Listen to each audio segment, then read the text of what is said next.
All right, we are going live, everybody, to talk about autism. This is for autism parents. This is for people who think they might have autism or that their child might have autism. This is for family members of people that, if you know someone with autism and you want to learn about it, that's what this live is for. We go live every day. It usually takes a few minutes, but we get a couple hundred people in here and lots of questions that we be going through. So let's come on in, be tapping on that screen. Hey Sam, good to see ya. How is everyone doing? How is everyone doing today? Morning, Destiny. Good morning. Us moderators have been busy at it this morning, but we're here now. We're good, and we're ready for a good, positive, productive meeting, you guys. Oh, Michelle, so glad I found you recently. Oh, that means a lot. Thank you. Good morning, Lexi. Good to see you. Let's see. Good morning. Happy Friday. Just completed my son's eval to start at home ABA. Shay, that is huge. Oh my goodness. Congratulations. Do you know when they're going to start providing the services? Shay, hopefully you don't have to wait too long. Melissa, happy Friday to you. Good to see you guys. Next week, they're quick. That's a good company. You know, they do an assessment this week and they get started with services next. That's impressive. Stacy, that's a good question. And I see how you could be asking that. So a little bit about me. I have 2 children with autism. I'm also a board certified behavior analyst. And so I work with people with autism, been working with people with autism for the past 13 years. I'm the CEO of a company that provides services to people with autism. And so autism is my life. Although I don't believe that I have autism, though, who knows? I did talk as a child. I didn't show all the signs. I do tend to have a lot of fixated interests. And maybe some rigid patterns that people have called out here on this live, but not sure I fit the full criteria for autism. Shay, it was a battle for 2 months to get into ABA. Yeah, okay. Yeah, I really like in-home ABA. There's a lot of benefits. Stacy, but stick around. Do you have, what's your connection, Stacy, to autism? You just learning, or do you have a child with autism? I'd love to hear about it.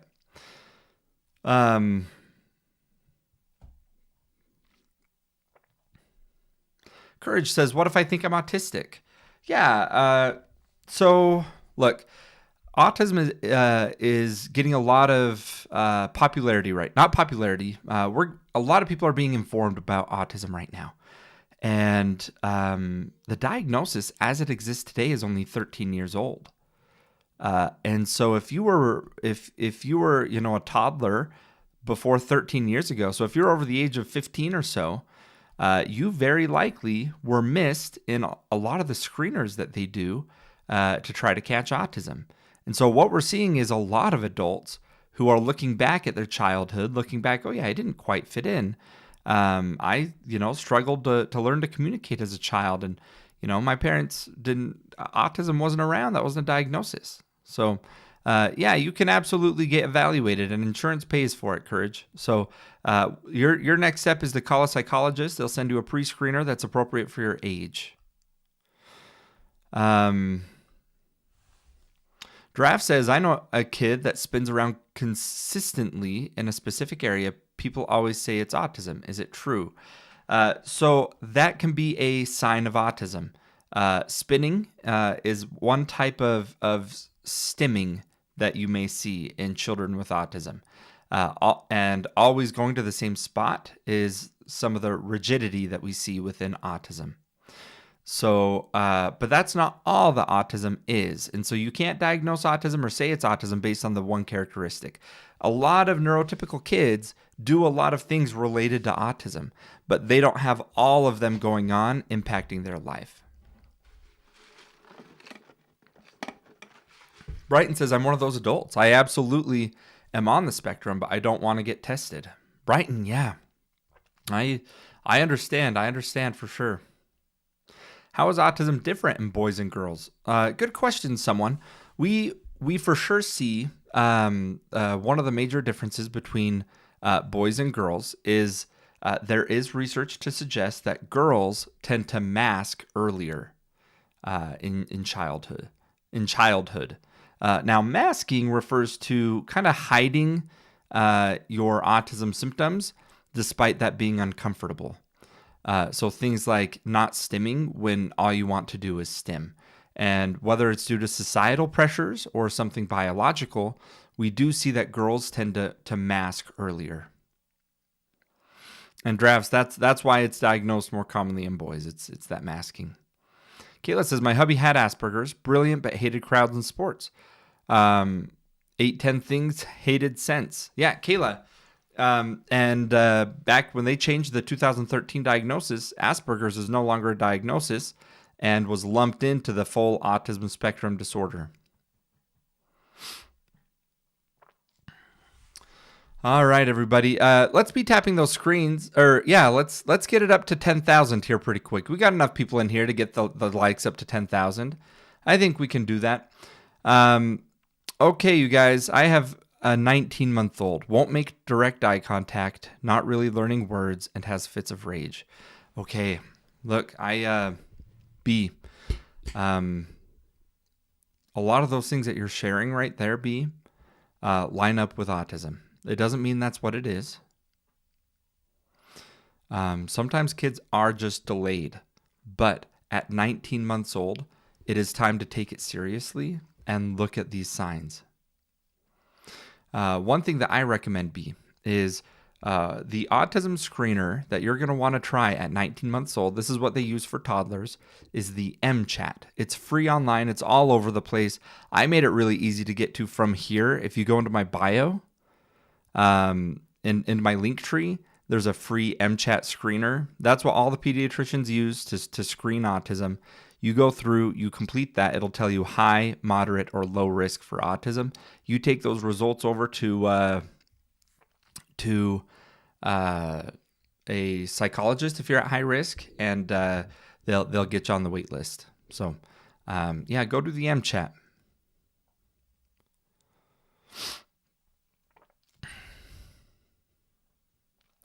Oh, good question, Destiny. How did the change of criteria change your job? So I stepped into the field right as this change was happening, and what it meant is I am now one of the old BCBAs, because as soon as that expanded, then the field of ABA and BCBAs expanded like so quickly, and so it's been kind of interesting to be in ever since it kind of started growing like that. Okay.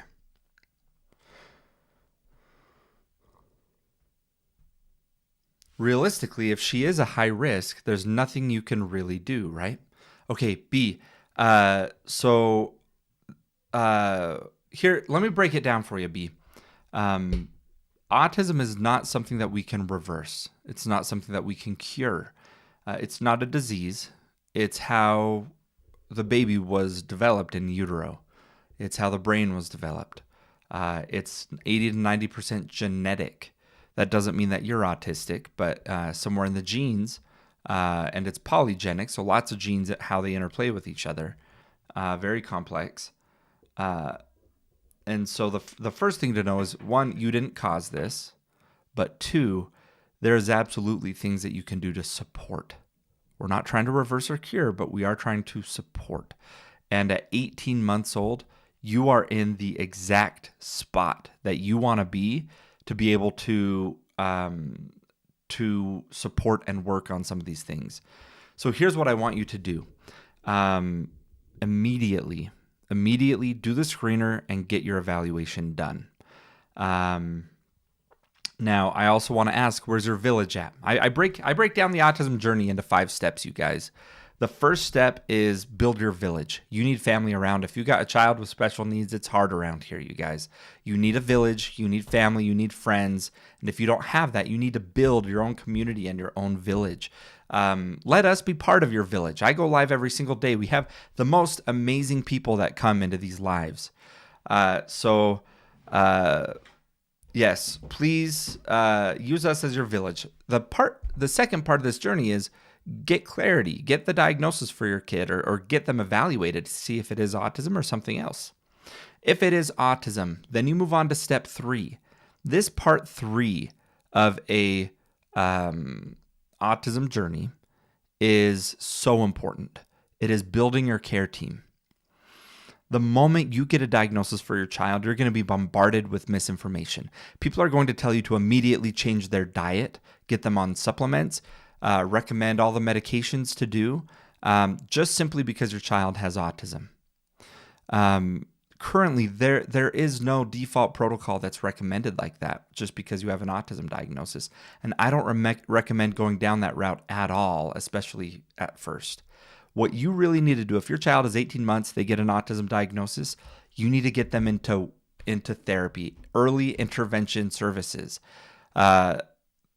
These 4 frontline therapies that I like to talk about include ABA therapy, which can do up to 40 hours per week of intensive services with your child. And so when you talk about, can we do anything? Absolutely. I mean, if your child is nonverbal, if your child isn't communicating, if they're having sensory issues, you get them into 20 to 40 hours per week of intensive therapy. Intensive sounds hard. It's not hard work for your child. It's playing for your child. But for their development, they're growing throughout that time that they're playing. It's structured. And that is the absolute best model to be able to catch up. They say something like 95%, I believe is what the data say. Up to 95% of kids who start these early intervention services before they're the age of 3 will catch up academically and conversationally and socially by the time they enter general education. So anyway, I really recommend you look into those therapies. That was ABA therapy, occupational therapy, speech therapy, and if your child is conversational, mental health therapy, if they struggle with anxiety, depression, things like that.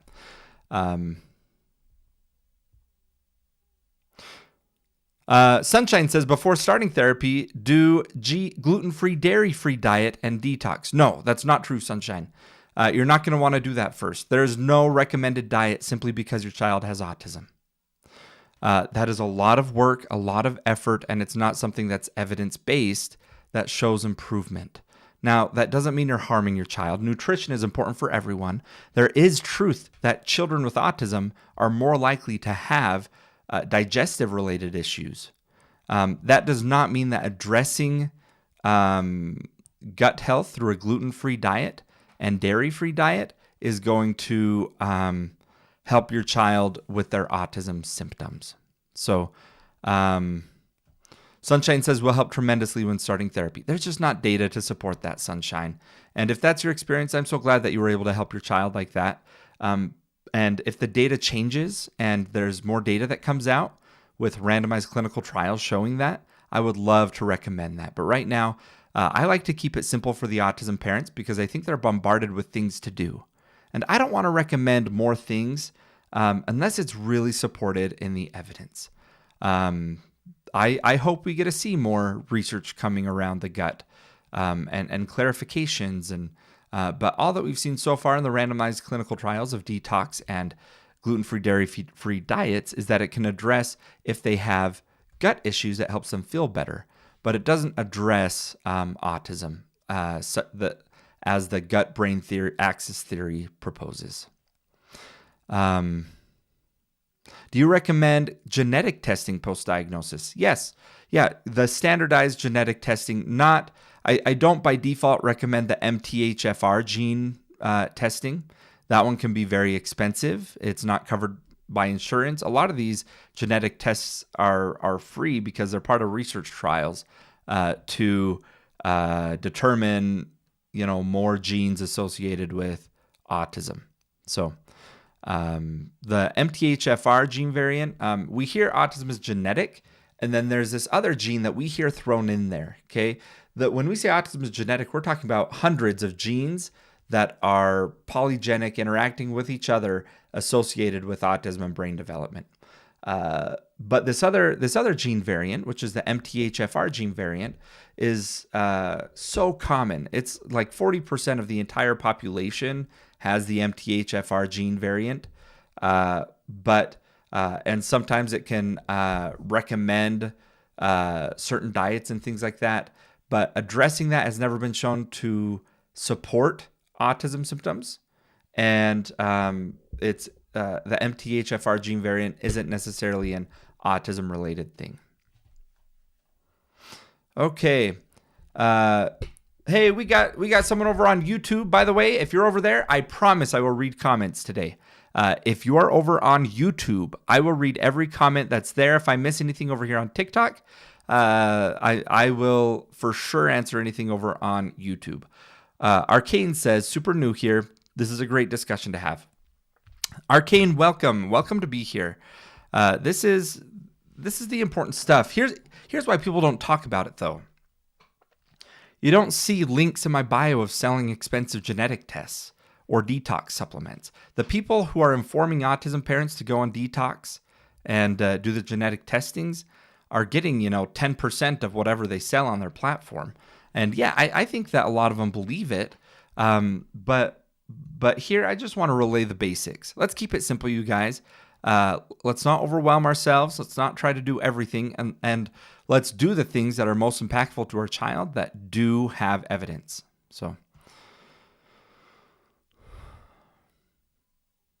Melissa says, I found your lives 2 days after my 3-year-old's diagnosis, and you've helped me so much in this. Melissa, thank you. I appreciate it. Thank you for saying that. If all of this time in the past 2 months, and that's the only positive experience, I would still do it. I mean, that's a game changer right there. So thank you.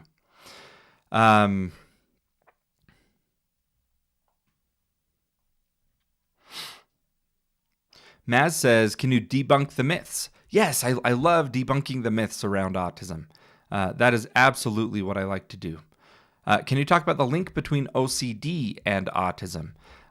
You know what? I need to do a little bit more research. I definitely see a link. There is a link of co-occurring diagnoses of OCD and autism. But to speak on it further, I would need to dig into it a little bit more.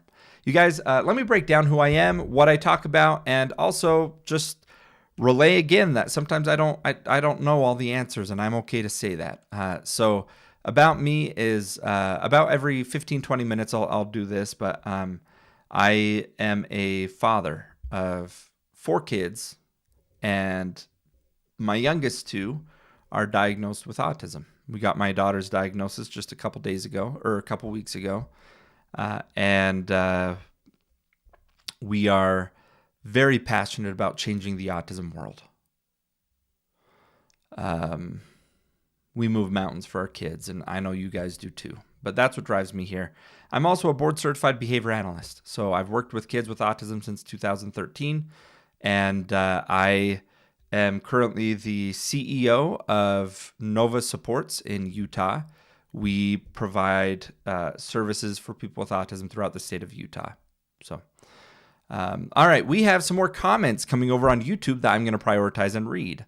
Arcane says, it seems like a mystery to people, so a lot of assumptions are made. Yes, Arcane. And people assume that we don't know, right? You hear every day, we just don't know what causes autism, so why can't we say it was vaccines, right? Like, you hear that language a lot, but we know more than people think. Twin Boys says, still working on diagnosis, preschool teacher observation. My boys do not actively participate, just observe both activities and play. Twin Boys mama, that can be a sign. Have you done the pre-screeners? If your kids are in preschool, running that MChat that's in my bio will be a great way to it'll be a great way to kind of see where they stand right now. But I'm curious of who we have in here. Do we have many people waiting for a diagnosis right now? Who here thinks their child might have autism, but you don't have a diagnosis yet? Put me in the chat. Put me in the chat if you are waiting on a diagnosis for your child. Oh, waiting on the results. Okay. Have one diagnosis waiting for one. Me. There we go. Melody, I see you. Michelle, Lorena, Sarah, Taken, I see you guys. Yes. Okay. Oh, your son was diagnosed 2 weeks ago. ADHD. Estella. Okay, great. Great. Yeah. Sarah, I'm not a fan of them waiting to give you the results. That's not cool. Make you wait.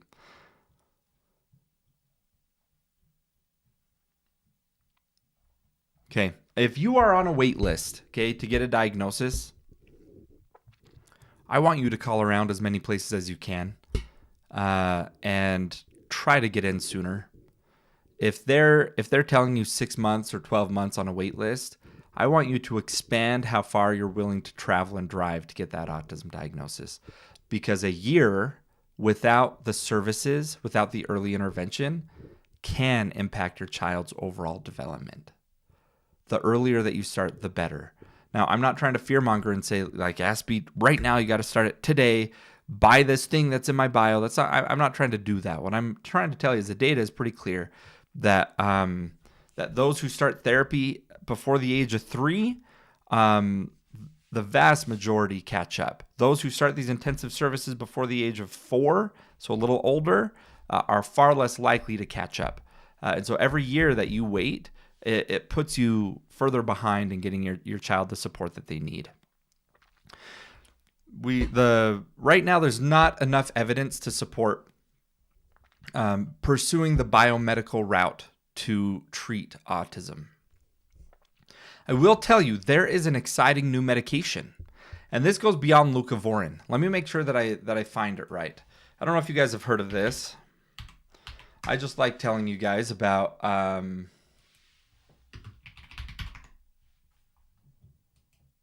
okay. There is a medication that it received FDA fast track designation. It is, and this is not leucovorin, but this is another one that is called L179. L179. Now, this is not one to go and run to, but these are the things that we should keep our eye on. If you're excited about things like this, look into where to find to participate in clinical trials. Don't just go out and try to get your hand on medicine when we don't know how effective it is. But it is a tyrosine hydroxylase inhibitor to treat core social interaction deficits in autism spectrum disorder. It has shown incredible results through ages 2 to 24 years old so far in increasing socialization in people with autism. So that is one that I'm excited. I'm keeping my eye on. But these are the things we don't focus on right now. You don't need to be looking at this and being like, oh boy, I need my child to have this right now. No, what we control is what is already evidence-based, not fringe. If you were to take this right now, there's not enough evidence, that would be fringe. Okay, that would be you going against best practices right now. But keeping your eye on it and being hopeful, I mean, that's great. Okay, Arcane says, it seems like a large spectrum, autism, ADHD, OCD, wonder if there's a scale. Arcane, there are 3 levels to autism. However, it's not a reliable metric, those 3 levels. Every clinician rates it differently. It's not standardized. But yes, you're right. Now, to be clear, ADHD and OCD, although there's comorbid diagnoses often, they don't fall on the autism spectrum by themselves. Autism spectrum includes much more than ADHD and OCD. But they are related. Those are also neurodivergent conditions. So, all right. Urban Frugal Chick over on YouTube. How do you feel about those that feel autism is not a behavioral issue, more biomedical, like TACA and functional medicine does? Maybe have a debate with one of those or the bio community. Urban Frugal Chick, I love doing those debates, and quite often at night, that's what I do. Is I have debates with those people, and the end that I always come up with is that I would love for there to be evidence of this, and I would be the first one to promote it if there was. But we need randomized clinical trials, and they're just not able to provide them. And so it comes down to that. And then they break it down in the theory of how it should work and kind of dismiss the call for research. And so those debates don't always get everywhere. But I do enjoy having them. K-Blitz, how familiar are you with MERT treatment? I remember reading about it, but I don't remember what it is. Let me look it up, you guys. Let me look up MERT. I think that comes up a lot. And I should have more info on it for sure.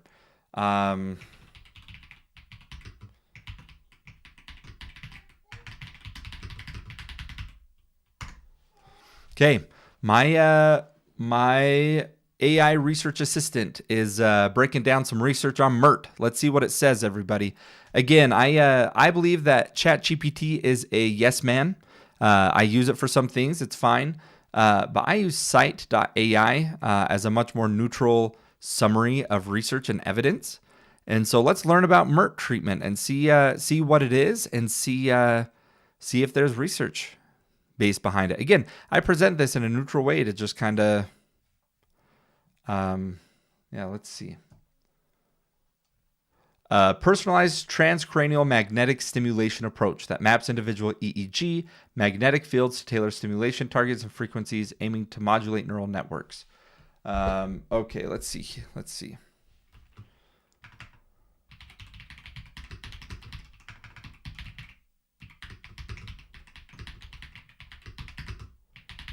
Breakdown. Okay. All right. What do you think of IQ 154 but ADOS 2 and 8? Okay. So, if autism is not an intellectual disability, we have people with autism with various IQ scores. And so an intellectual disability would be, a separate diagnosis if it was comorbid with autism, which it could be as well. Oh my goodness, we're already at 12,000 likes, you guys. That is wonderful. You guys, I had a little situation today, and I just feel like I want to talk about it. Okay. I had someone who disagreed with stuff that I talk about on here.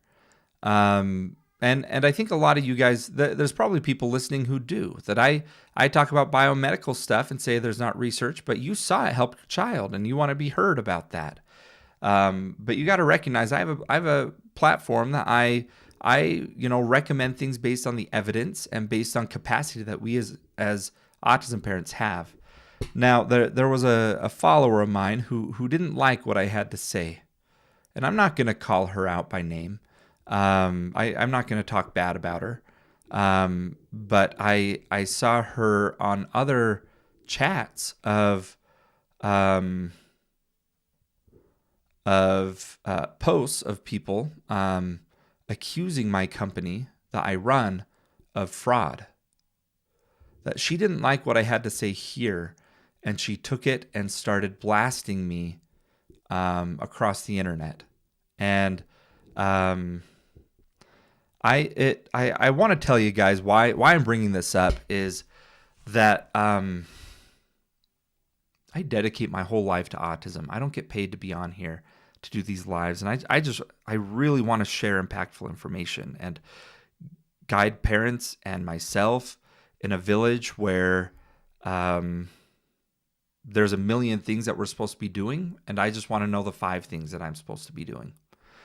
And with my company, I have put the past 3 years of my life, I've sacrificed my sleep, my health, and all of my financial resources that I have to serve the hundreds of clients that we have served there, and done so in a way that benefited my employees greatly, that benefited the clients greatly. And I am so proud of the work that I do. And it honestly hurts me to see people who disagree with a stance I talk about autism, then have that translate to accusing my company of fraud. And I want to encourage you guys, if you see anything like that, please tag me, and I want to be able to address it quickly. Obviously, if there's people receiving services with my company Um, I want to hear about it, but what I don't want is people that don't have connections to it, that just are mad at me or don't like me, or they think I look funny, and they go and they want to trash the service that is doing a lot of good for a lot of people. Okay, guys. Let's go ahead and keep having some of these conversations. Twin Boys Mama got a 6 on the MChat link in her bio. I struggle with the yes/no questions. They are difficult to answer. Oh, yes. Yeah, they are. And it says to default to the to no if you don't see it. But yeah, so a 6. I'm trying to remember. Is that moderate? Is that what it is, Twin? Did it tell you? Oh, thank you, Bad. It means a lot. Thank you, Vicky. All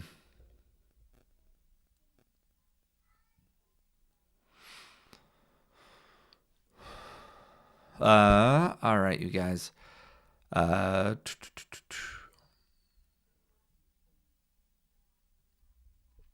Do you notice that meltdowns can stop as suddenly as they start? I'm getting whiplash. Yeah.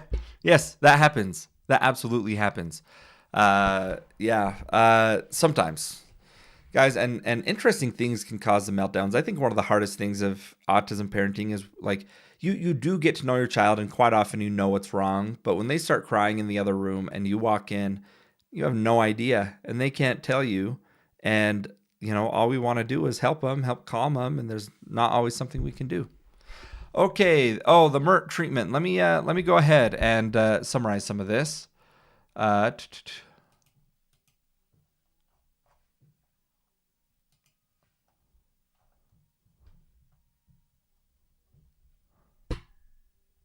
MERT therapy for, no evidence of efficacy for MERT therapy in autism is provided in the reference material. MERT therapy for autism shows limited, inconsistent evidence with no robust, reproducible efficacy demonstrated across high-quality trials.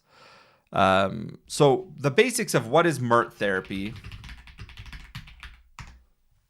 Magnetic e-resonance therapy for autism is a non-invasive, drug-free, and customized neurostimulation procedure that uses EEG and EKG data to create tailored RTMS magnetic pulses aimed at improving brain communication. It is often used for symptoms like poor sleep, emotional regulation, and communication deficits. While considered by some to be a revolutionary treatment, it is not yet FDA cleared for autism, generally requires significant out-of-pocket costs, often exceeding $10,000. So I'm summarizing the research here, and maybe I'll add some of this to my bio, but there is no evidence of, let's see.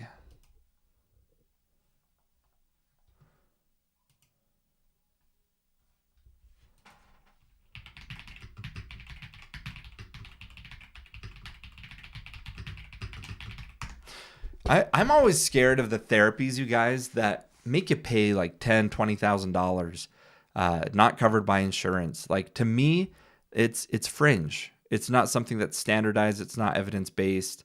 And us autism parents, we want the best. We want the best for our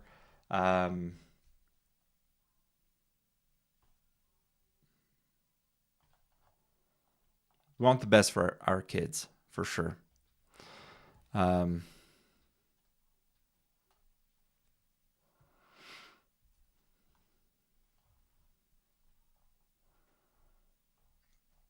And what I'd recommend, if you do something like that, and I don't recommend doing those things, but what I do recommend is if you try anything like that, I would immediately pause other therapies.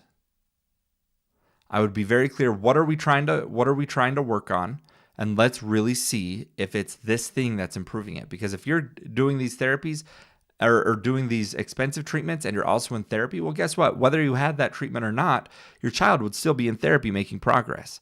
And so it's hard to be able to say any progress is due to this treatment. You have this expectancy bias. And so you take data, you pause other therapies, and you continue to take data, and then you resume therapies. That's my recommendation. How do you feel about all the supplements out there? Yeah, it's kind of the same thing, the biomedical thing. My big problem with it is the problem with the biomedical model of autism is that it asserts that autism is like a toxin or disease to rid yourself out of your body instead of part of who you are, part of how your brain was developed. And the therapies are a lot more neuroaffirming of, supporting a person, helping them grow, instead of looking for ways to get rid of the medical issue in the body. Let's see here.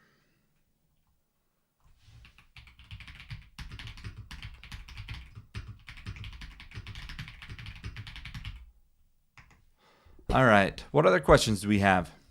Oh, yeah. You got a moderate twin boys mama. Yeah. That's going to be one. Okay. So if you got moderate, you need to go back to your pediatrician and they can run a follow-up MChat to determine if you should go in and get an evaluation. High risk, you go, high likelihood, you go straight to the psychologist to get an evaluation. Gluten-free chef, have you done testing yourself? No. Nope, I've never been tested, and I've never done no, I have not. When will my child start to speak? Is there nonverbal? David, how old is your child? How to help an 11-year-old with anger outbursts, please. Okay, let's run through this. Any problem behavior that you have with your child, if you understand the basic principles of how behavior works, you're going to be better off helping your child. We have two parenting styles, okay? One parenting style, there's a lot of others, but we have kind of the caveman approach to parenting that lets our emotions rule us, that we don't know what to do, and our child is being bad, and we just want to, stop being bad, stop doing that, and we might, spank our kid. That's the old school caveman approach. And I'm not always it's hard out here. We're all just doing the best we can. It takes a separate degree of intellect and expertise and patience to be able to parent in an effective way. And what I want you to do is identify what the problem behavior is. So if they have outbursts, so does that look like hitting? Okay, so we're going to target hitting. Okay. Now we're going to look at the environmental context. When does your child hit?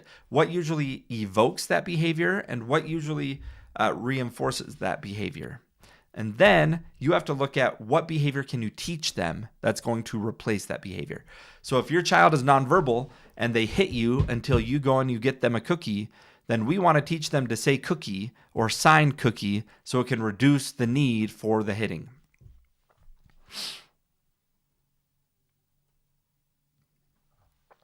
All right, you guys.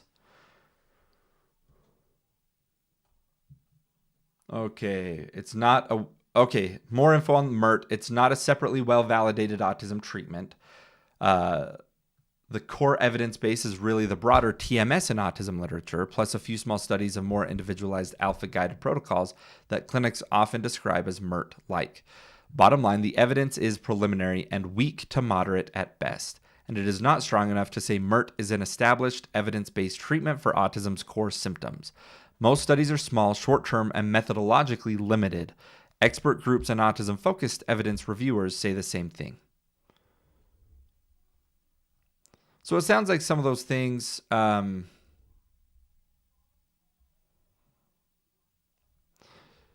Look, guys, I'm never gonna say this is complete bogus. Usually these treatments are based in some science, but then they take the application of that science too far before the evidence is there.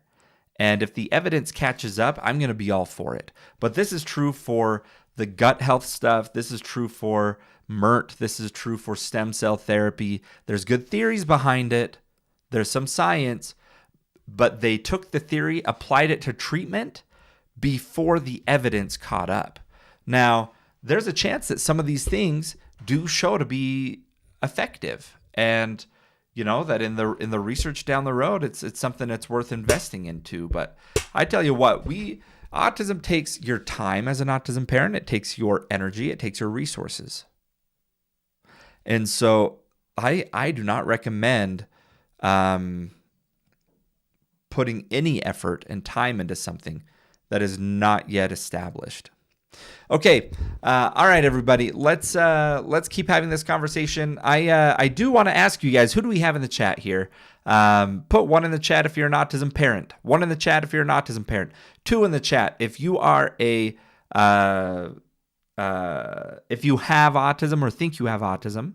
3 in the chat if you're just learning about autism right now. If you're just learning, you're not connected, you're just learning.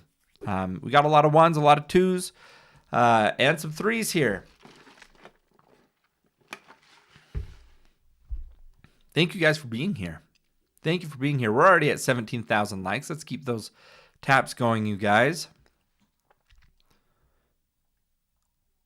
Salty says, is autism why I'm so good at Magic the Gathering? I don't know. I got called that. I mean, Destiny likes to say that she thinks I have autism because I do like Pokemon cards. And I mostly the really, really old ones, the original set is what I collect. And I know that makes me weird. But remember, special interest is not the only sign of autism. So, okay, Destiny, now you don't have to call me out for everything. Just kidding. 3 for 3. Oh, that's funny. Hey, my son is 6 and talks a little bit, but he screams horrifically when he's frustrated. Oh, Hector. That is hard. What is it that gets him frustrated, I would ask? He talks a little bit. Look, there's a direct correlation between communication increasing and problem behaviors decreasing. Why do you think that is? Why do you think we see autism? Why do we see communication increase and problem behavior decrease? Why does that correlation exist? Tell me in the chat. What do you think? Have you guys ever seen that? As communication increases, problem behaviors decrease. Why does that happen? Why would that happen with a child with autism?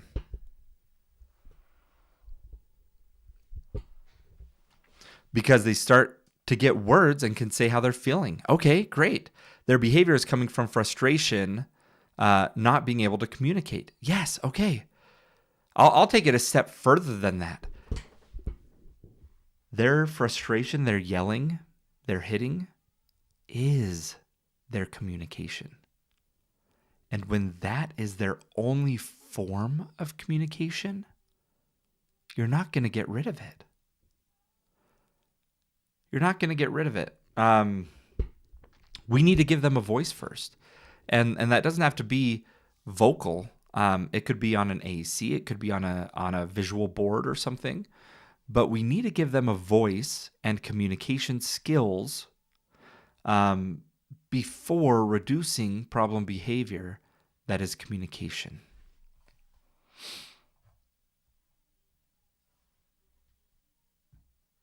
Okay, Gemma says, can we talk about PDA if you know anything about this? Okay, PDA. Yes, I do know about PDA, pathological demand avoidance. Pathological demand avoidance. If you have never heard of PDA, this is the first time, put PDA in the chat. I want to see if we have people here who this is the first time they're ever hearing about PDA. Put PDA in the chat if this is your first time. I want to know. Let me break it down for you guys. So this diagnosis exists in the UK, not in the United States yet, but it's looking like it might. It is a profile of autism. So it falls underneath autism. It's like level 1, level 2, level 3. One profile under autism can be pathological demand avoidance. What PDA looks like is that they resist any authority, anyone taking away their autonomy. And so what that looks like is when you say, hey, go get your shoes on, it's time for school, then the fit begins. They start yelling, they start hitting, they start getting mad at you. Okay, have you guys seen that in your child? The moment you ask them to do something, they're engaging in behavior to escape it. but it's especially triggered when you ask. He would have no problem getting his shoes on, but the fact that you asked him to do it suddenly resists. And this isn't a behavioral problem. This is like a nervous system problem. Like their nerves feel the same way. If you would have asked them to touch a hot stove, they would have reacted the same way as go put on your shoes. And it is legitimate. Their nervous system goes into fight or flight when they do not have autonomy or control over their own actions. And so when your child experiences PDA, Amber, yeah, there we go. We got a PDA autism parenting here. Do you want to come up? I invited you if you want to. I don't know you, but I like you already. And so like PDA is, it's a very real thing. Like it's not recognized in the United States officially, but we have a lot of trained professionals on it. And traditional parenting or clinical recommendations for a child with a PDA profile don't always apply. Oh, you're in your PJs? Well, you can have your camera off if you want, or you can come up another time. But Amber, what do you do? What got you into PDA? Are you a parent of a child with PDA? PDA is pathological demand avoidance. Okay, so instead of one way that people, a parent might go to address any other child is when you say, go get your shoes on, and they throw that fit, then you say, no, you have to do this, or I'm going to put them on you, or you're going to go in timeout. Okay? Now, if you address it that way, that's only going to escalate their nervous system. It's not going to solve the problem. A lot of what you have to do is be preemptive with it and give them options. Let them have autonomy. And so it's not, you don't go in and say, hey, put your shoes on. You say, hey, the school bus is going to be here in 5 minutes. Is there anything that you still need to do to get ready? Oh, I need to go get my shoes. Then they go and get their shoes. Or you can do a forced choice. That's where you say, hey, it's time to get your shoes on. Would you like to wear your red shoes or your black shoes today? And have them have choice and have a say. And a lot of that helps. I could talk about PDA a lot, but I really like this topic. It's an important one to have. And if you believe that your child has PDA, talk to their clinical team, because you're going to want your BCBA, especially if you're in ABA therapy, to be informed on PDA.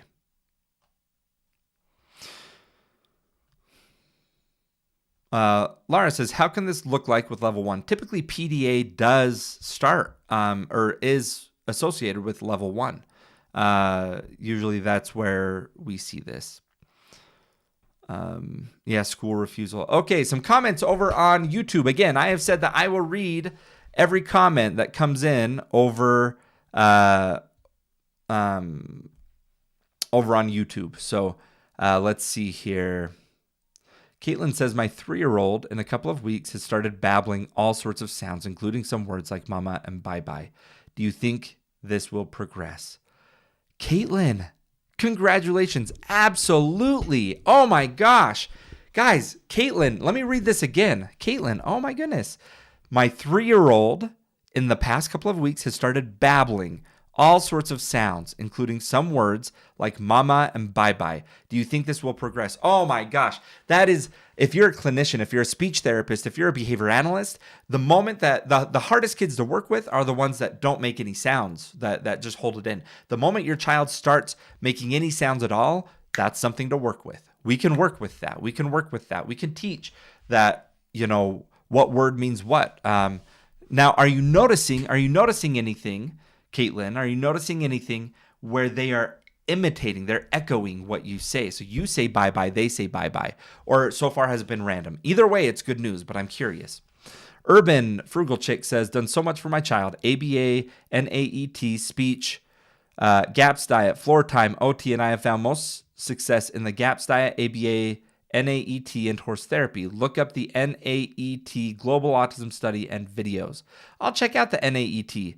Guys, there are other helpful therapies. I recommend the 4 frontline therapies because they're easily accessible, they're most impactful, and insurance covers them.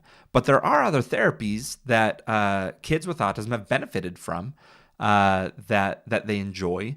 Now, a lot of times we don't have the extra time and resources to make those happen. But if you do, there is things like equine therapy, the horse therapy, and things like that have been shown to help regulate kids with autism. But I look at those as kind of an extra thing that if after some of these other core therapies that insurance pays for and that are very heavily evidence-based on autism specifically, I would recommend those first. Destiny Cobb, how do I work on engagement with Hudson? I feel like he's not teachable when he's not paying attention. He will pay attention to Miss Rachel like nobody's business, but if I try to mimic her, he won't give me the time of day, so I feel like I can't teach him how to sign or say anything. He may say a whole sentence with a show of Miss Rachel, but I can't get anything from him. The second I try to teach, he walks away. Destiny, I need to get you talking to Mallory. I wish Mallory were on here. Okay. What you need, and remind me, Hudson, how old is he? Is he 4? How old is Hudson? How old is Hudson? You can absolutely work on paying attention. The hard thing with that is sometimes it's not developmentally appropriate. The key isn't paying attention. Your child, what it sounds like is your child will pay attention, and this is true for I think everyone. Your child pays attention to what there's motivation for. And so the first thing to work on, instead of focusing on attention in the sense of like sit at a table and pay attention to me, it is back and forth play. It is he does something, you do something, he does something, you do something. And there's some really great strategies to work on with that. I'll bring Mallory up sometime. You guys can have a good conversation about that. Caitlin says he will copy me saying mama and bye-bye, but doesn't mimic sounds he hasn't said on his own first. We couldn't get an eval until 30 months because that's when they do them here. We just started speech 8 weeks ago, but the therapist is just now starting to really work on speech because she wanted him to understand their friends, and he's there to play first. Yeah. Okay, Caitlin. This is fantastic. Your child is showing echo ability and babbling new sounds. Your speech therapist is going to be, okay, a speech therapist, their approach is going to look like, okay, have I heard the R sound? Have I heard the TH sound? Have I heard the SH sound? And they're going to have a list of, the easiest sounds to learn, hardest sounds to learn, and they're going to play with them in a way that makes it so that they can learn those different sounds. A behavior analyst approach is going to be different to where they're looking at, like he cries every time that, he runs out of his Cheerios. And so let's, get a board on here that instead of crying, he pushes this button or, taps on a screen of this communication device and it gives him a voice. And so a speech therapist and a BCBA take a different approach. Speech focuses on topography a lot of what it actually looks like. And there's a lot of value to that. And an ABA, they look at the function, the meaning behind it, and try to teach it using motivation. And there's overlap there for sure. But for sure, be continuing those therapies. Your kid is you're gonna be so excited. And that's the cool thing about having a child with autism is that, what they might have been doing at 1 year old, now that they're 3, it makes it all the more exciting when they learn it. Like I get so proud of my boy when he learns something new. I have a video right now that I think, let me check here. Wow. Okay. We're at 997,000 views. I have 3,000 views away from 1 million views on a video. And it's of my autistic boy. Oh my gosh, did I just get a hat? Destiny, you didn't have to do that. Stop that, Destiny. That's too nice. Okay, so I don't even remember what I was talking about.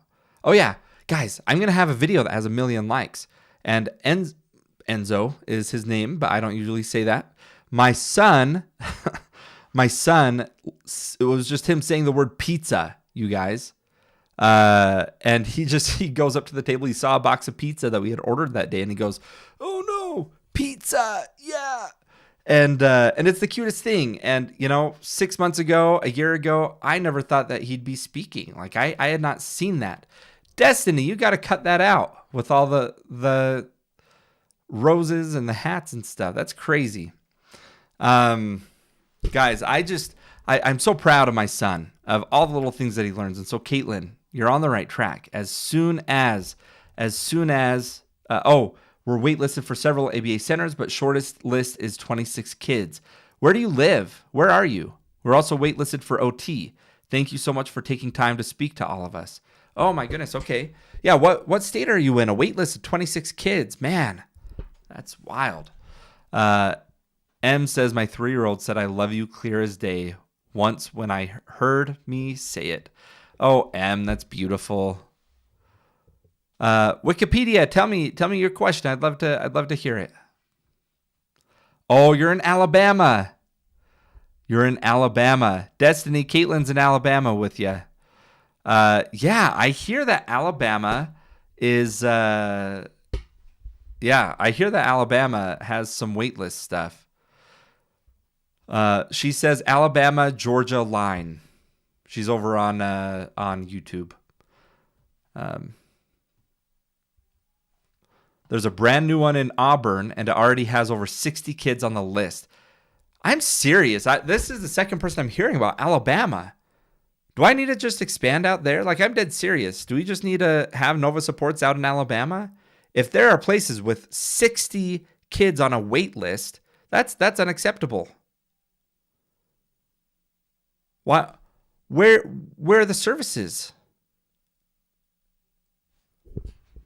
Where's the services? How? Look, guys, one of the good things about private equity taking over the autism world was that it expanded services so fast. Here in Utah, you have to fight really hard to get clients usually.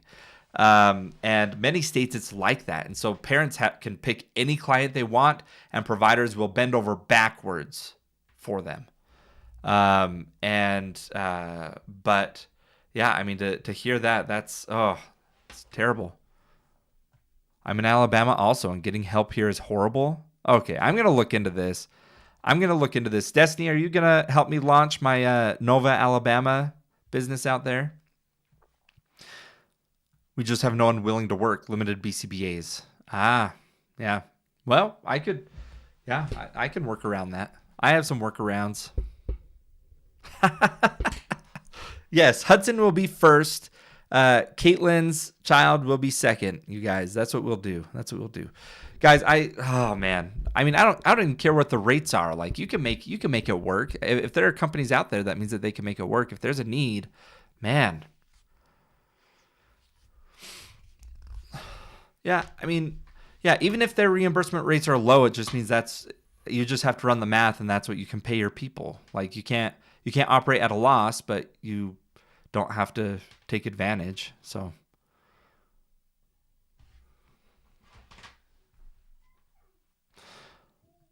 what do you advise after receiving a late diagnosis? First steps. Beth, it depends. What do you mean by late? Are you talking about for yourself as an adult? Or are you talking about, your kid is like 8 or 9 or 10 or something? Let me know. Beth.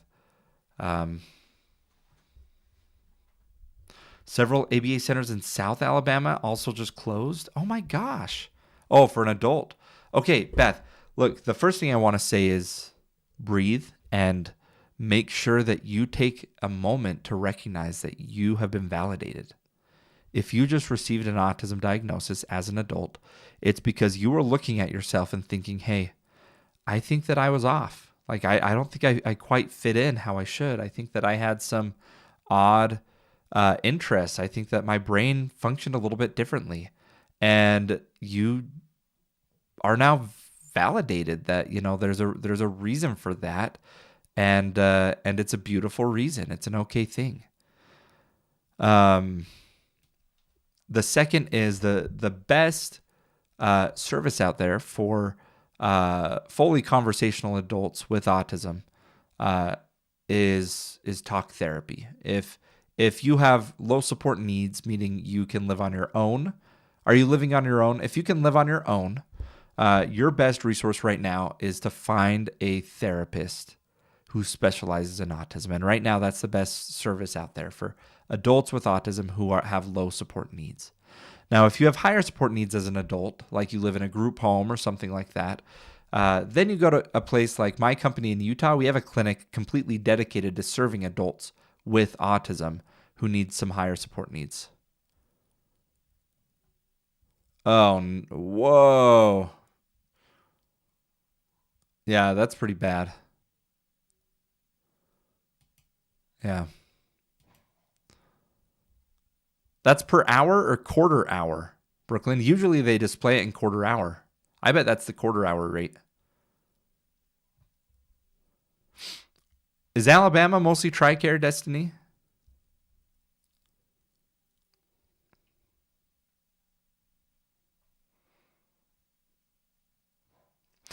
Okay, Inkies say how to thrive in an office job and understand the unwritten rules. Oh my goodness, Inkies, what a good question. Okay, look, so the first thing I want to say is if you're an adult with autism and you're trying to find a job, do not disclose to your potential employer that you have autism. There is no ethical or legal requirement to do so. They legally cannot do that. Now they have to ask how you would address situations, and they can interview you and hire you based on that, but they can't ask you about autism. You don't need to tell them about autism. They can't discriminate against you for having autism, but if you tell them you have autism, they will discriminate against you. Whether they know it or not, they will.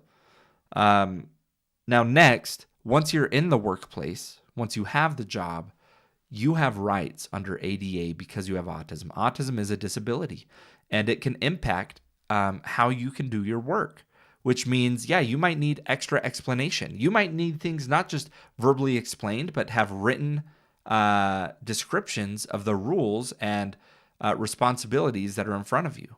And so what I recommend is as soon as you're hired, go and talk to human resources and say, hey, I want to keep this private, but I do have autism and I want to be successful at this job.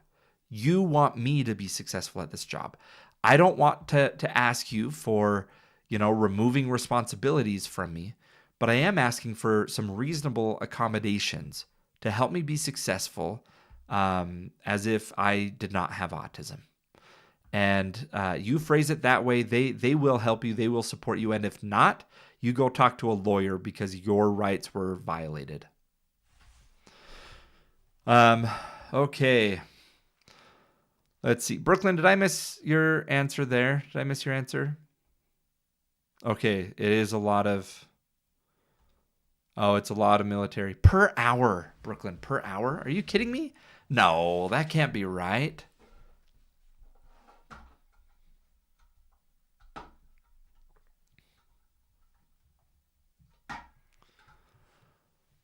Let's see. They're trying to expand there. They can't find BCBAs. That's why they're waitlisted.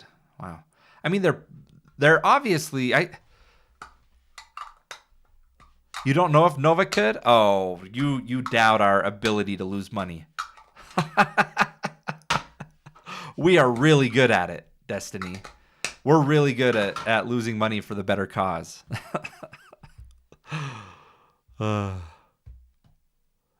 We will build our own BCBAs. That's the way to do it. That's how my company does it. We hire very few. In Utah, we have so many BCBAs that want to work for us.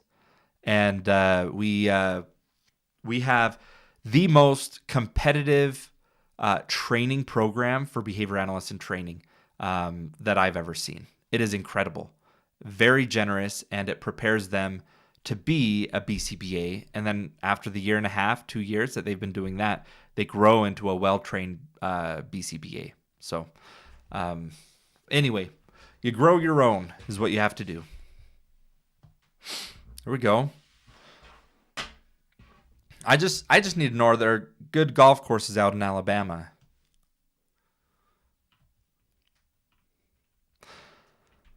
Hey, there we go.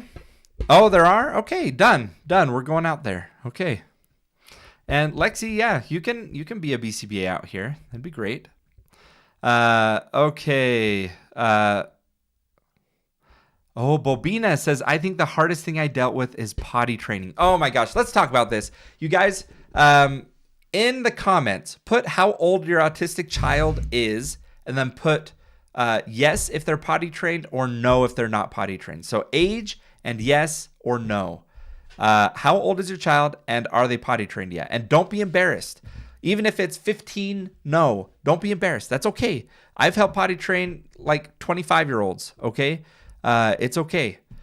Here's the first thing I want to say to families is that potty training can be challenging. And you don't need to worry about the pride that comes with getting your child potty trained. Especially in the United States, there's this thing that we have in our heads that the earlier you potty train your child, the better parent you are.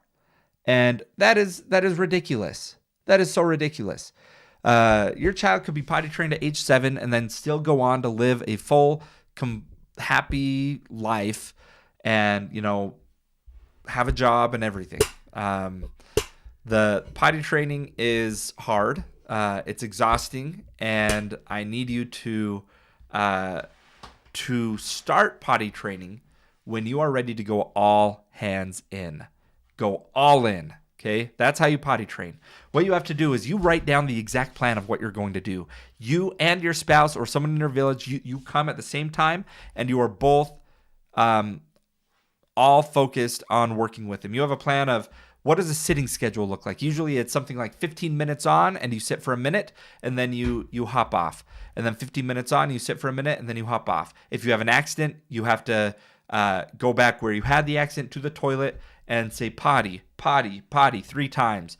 You write all of this down. You write out how to make it in the bathroom be the funnest place. That's where all the fun toys are going to be. Maybe that's where the iPad is. A little trick, if you have a boy especially, you sit them down on the toilet, and the only place they're allowed to have their iPad or their screen is while they're going potty, and it has to be down on the floor while they're going potty, so they have to bend over and look at it. And what that does is it points it downwards, so they're urinating into the water and not making a mess.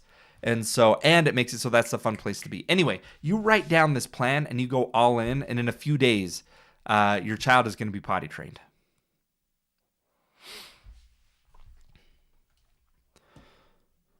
But don't feel shame. Don't feel rushed doing it. My son is 3.5 and we haven't done it yet. We just had a conversation with a school teacher yesterday about this, that we want to, that we're about ready to start. But we have ABA, we got school, and we got home all doing this, that we would need to all be on the same page.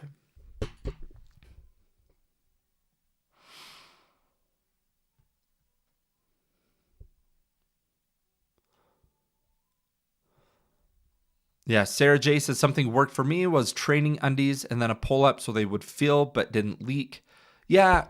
I kind of look. Here's the thing: is it's going to be messy. What you're going to want to do when you're potty training, your kid is going to have. Typically, what I do is you have the child at home, no shirt on, and only wearing underwear, and you want them to be uncomfortable. We want the mess, especially most of our kids with autism, when they have that accident and they feel what that feels like and how uncomfortable it is to have that mess. That is something they want to avoid. And so, but then you limit the clothes they're wearing. You can turn the heat up or something, and you give them full access to their favorite drinks. You get them, Capri Suns, apple juice, soda, whatever drink, they're going to just keep drinking for a couple days. If their medical needs meet this, have them drink their favorite drink so that they have as many opportunities as possible. But again, you're not in charge. Guys, here's the thing. You are not in charge of this. Like, you are, but there should be experts in your life to draft this for you. I don't want you to feel like you have to be the expert on potty training. You shouldn't have to do that. Your job as a parent is a care coordinator. That's my third part of the autism parent journey, is building your care team. You build your care team so you have a BCBA on your side that can write the most amazing potty training schedule based on the research that's ever been written. You tell them, I want the best thing. I will follow it exactly and write out what to do in every single circumstance. Have them write that out. And then you follow that plan. You get all the settings to follow it. You don't have to be the one that comes up with this. I just gave some examples of what it looks like, but prepare for it. This isn't something that you do casually of like, oh yeah, maybe I'll sit him on the potty and he'll have success. No, this is like you're up all night worrying because the next day you know you're starting, and so then you're gearing up for it. You guys take a couple days off of work and you go all in teaching this. Ads, can you drop some research here? Absolutely. I should do some post some research on potty training. If you look in my bio, I do have several reference pages based on things I talk about. Mostly it's about how autism is largely genetic and what are some of the environmental risk factors. Vaccines is another one, and detox is another one that I have references on that I talk about often. Again, you guys, when we talk about things of how to do things and how not to, I really don't like it when us autism parents fight internally, okay? We all get along well, and even if I disagree with you, hopefully we can disagree respectfully, and we can kind of have an open mind. So, okay, let's see. Yeah, what are the main, Caitlin and Destiny, what are the main insurance providers in Alabama? Is it TRICARE, Medicaid, Blue Cross Blue Shield? Are those probably the three top ones? Andrea says, my daughter, 6 years old, level 2. She struggles a lot at kindergarten with anxiety, and she is behind. I feel desperate. She has speech OT, PT at school, and speech OT outside school. Teacher complain. Andrea, you're going through it right now. Andrea. Man. Look, you're a 6-year-old. You're in speech, you're in OT, you're doing everything right.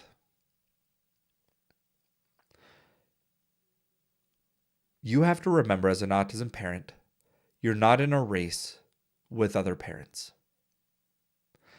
Your goal is not to make it so your kid is smarter than every other kid out there, or more advanced, or more social.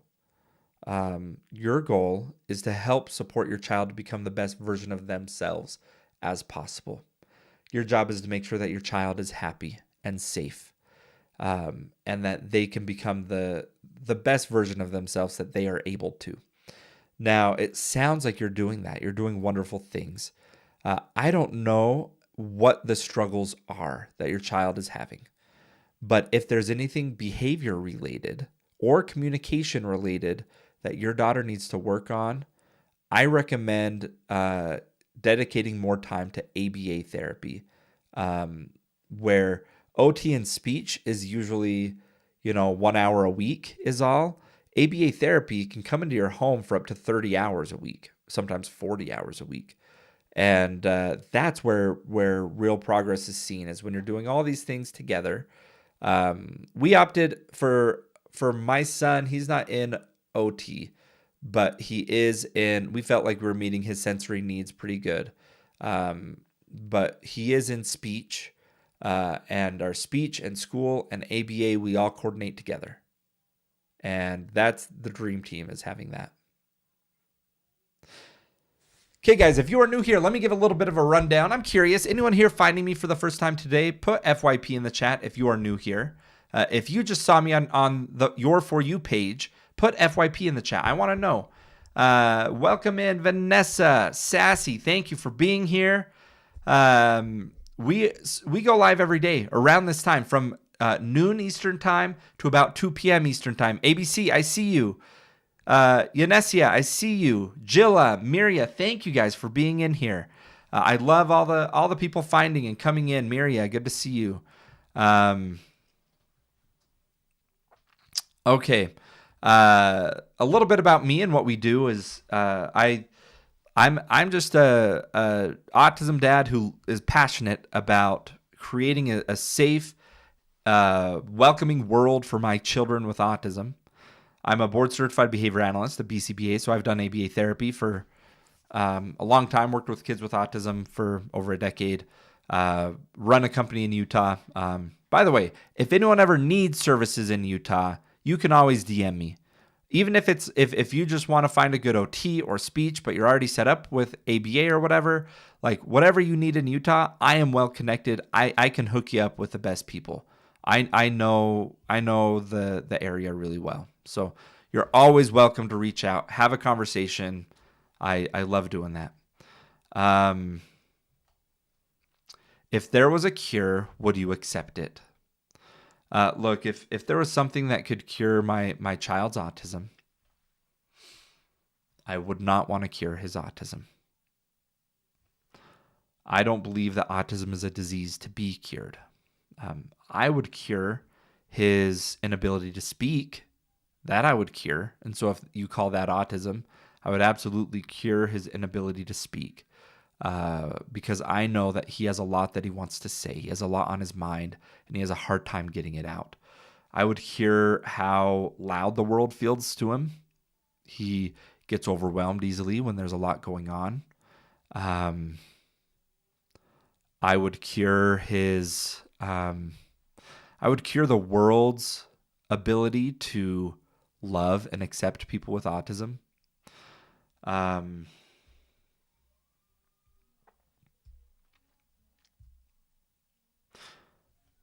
I think, I said this yesterday, but I truly believe the key to getting rid of the stigma around autism and having more love and acceptance around autism is autism siblings.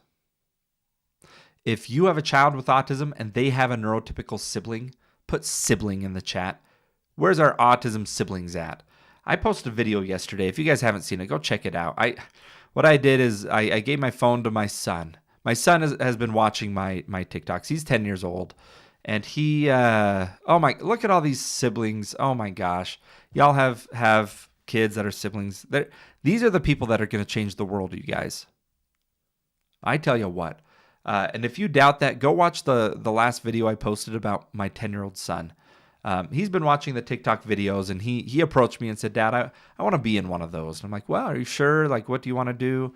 And I gave him some ideas, and I said, well, and he at first was wanting me to just help him and do it for him. And I said, no, like, take my phone, go downstairs, get your thoughts out, and just share some thoughts that you have about autism, of things that are hard or that you've learned or that you like. And he went and he wrote it all down, his thoughts, and he read it. And I'm like, oh my gosh, what a good kid.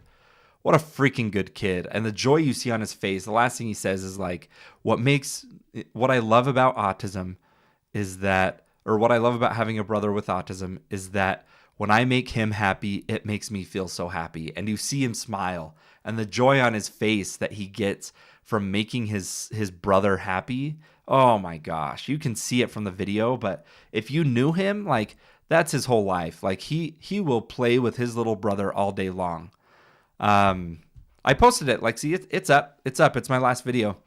And he is just, man, it's kids like that are going to change the world. He loves autism. He loves his brother. He loves his friends at school. He has a friend at school that has autism, and he talks about it, and you know, he loves it. Like, our autism siblings, you're worried about neglecting them. You're worried about not giving them all the attention. What I want you to know is they're growing up to be amazing humans. And still, we give them as much love as we can, of course. But there's no doubt that the attention might be unfair. And that can eat at us as parents.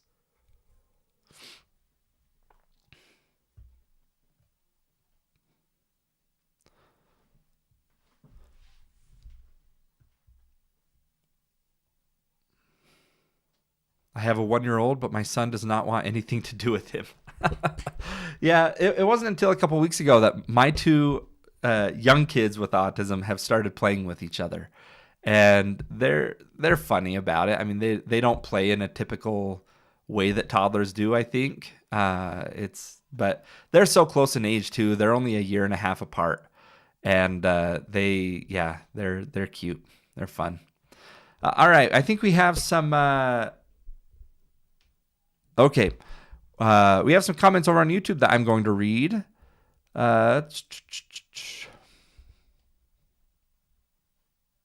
I would love to hear about coping with the anxiety of having a child after you have a diagnosed child.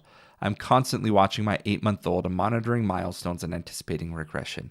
Caitlin, I have been there. I had, our first 2 kids, neurotypical.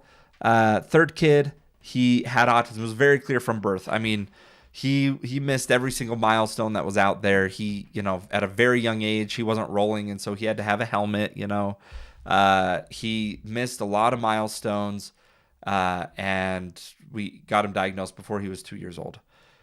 My daughter came shortly after that, and the statistic is that if you have one child with autism, your next child has a 20% chance of also having autism. We know that autism is largely genetic, and so there is that risk factor. It's a real problem. Not problem, but a real thing to look for, because the earlier you detect it and identify it, the better for the outcomes. So Caitlin, I'm going to tell you that anxiety is serving you well. What that anxiety is doing, Caitlin, is it's making sure that you are keeping your eye on it. But I tell you what, it's been so much easier with our second having autism than the first. I mean, we already have all the services set up, and it's just the sibling kind of follows in the brother's footsteps. We don't have to reinvent the wheel here. We already know the trajectory. We know the system. We know the process. It's been easy. Not easy, but easier for sure. So just keep your eye on it. Do the MChat. Do the MChat as you're thinking. If they're 8 months old, within the next 1 to 4 months, your child should be pointing or looking where you point. And, there's something to reassure you is there is nothing you're doing right now that changes the fact if they have autism. I need you all to hear this.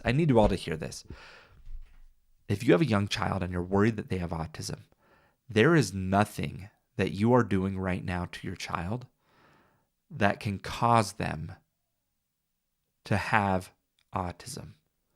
There's also nothing that you can do that can take it away if they do have autism. And so the anxiety comes from not knowing if your child has autism. But don't let your actions cause you anxiety of, oh no, the amount of screen time I'm doing is going to cause autism. No, that it doesn't happen like that. And so please just keep that in mind. I think that can help your anxiety for sure. We know there's a lot of risk factors to autism. I haven't talked much about causes of autism, but we do know. BB says, do you agree genetics play a part? Yes, genetics factor in about 80 to 90% of autism is genetic.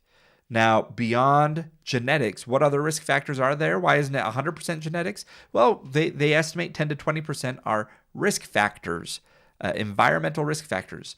Every single one that I have been able to find of environmental risk factors occur prenatally or perinatally.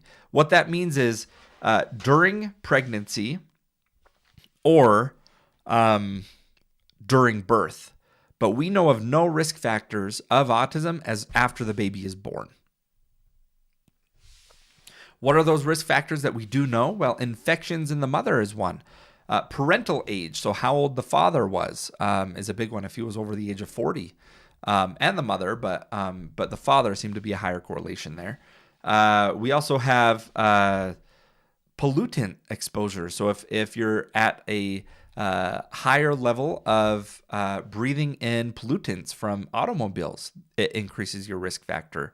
Also with pesticides and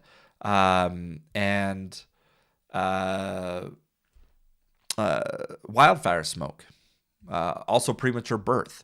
All of those are risk factors. Now, please know, all of those are largely outside of your control. the society tries to blame women way too much in this. They try to tell you it was the Tylenol that you took, that it was the vaccines you gave, your parenting style, your lack of discipline.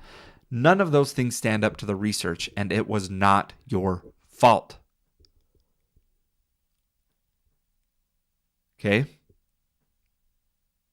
It is not your fault. You did not cause your child's autism. Can you block WeSat, please? All right, you guys.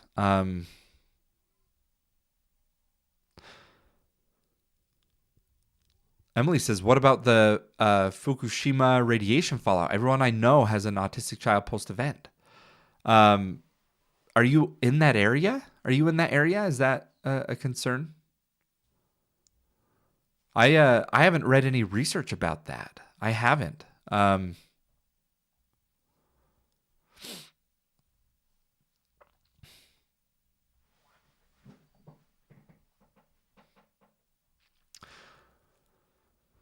right. Yeah, there's a lot of things that are theories about what causes autism. And I mean, we're not in a place to say no. I'm not going to disagree with them. I'm just going to say there's not evidence for that, right? Oh, Amedio. I want to be careful how I talk about that one for sure. I don't want it to have TikTok not like some of the words that I say with that. But it sounds like, how old is your son, Amedio? How old is your son who has been violent? It sounds like Amedio is dealing with a son who is violent towards him.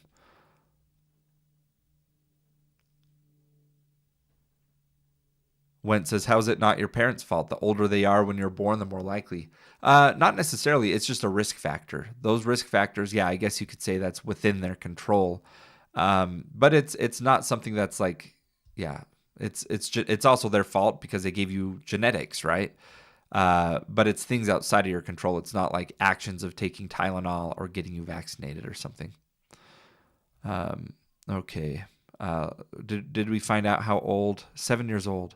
Amedio. Okay.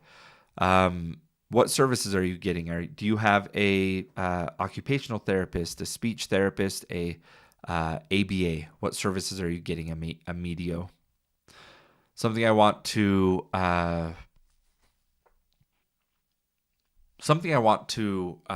emphasize is what your child needs is a functional behavior assessment.